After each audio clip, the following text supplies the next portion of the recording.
Le Craps est un jeu de dés qui se joue sur une table spécialement conçue dans lequel les joueurs misent sur des lancers de dés et essaient de prédire les nombres qui seront obtenus.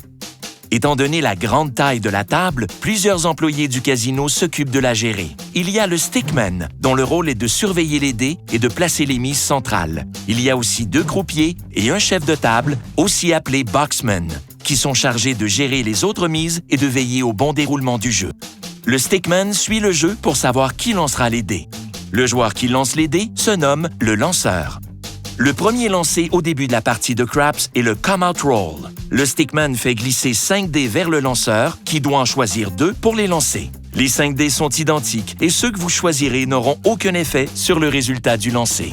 Lorsque vous êtes lanceur, vous devez lancer les dés d'une seule main pour qu'ils rebondissent sur la paroi opposée de la table. Ce rebond garantit un résultat aléatoire. Si le lancer n'est pas valide, ne vous en faites pas.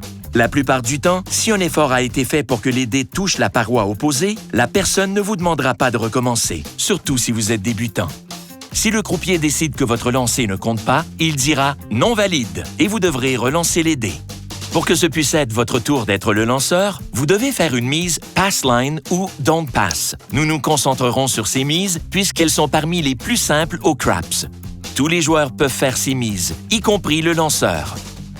Vous gagnez avec une mise Pass Line si le résultat du premier lancer des dés est 7 ou 11, et vous perdez si le résultat est 2, 3 ou 12.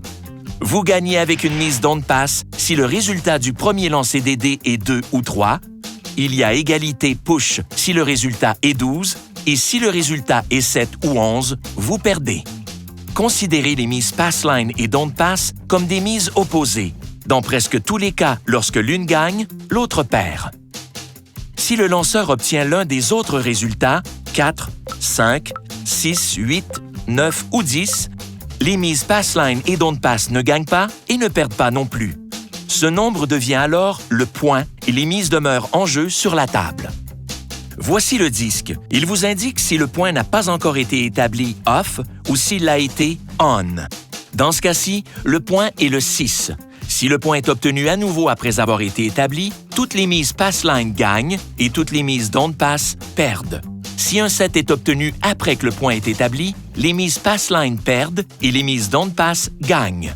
Chaque fois que le point est déjà établi et qu'un 7 est obtenu, le point s'annule et la partie recommence avec le premier lancer des dés et un nouveau lanceur. Ce ne sont là que 2 façons de miser. Visitez jouersensé.ca pour en savoir plus. Parfois, un lanceur peut obtenir ce qui semble être une séquence gagnante.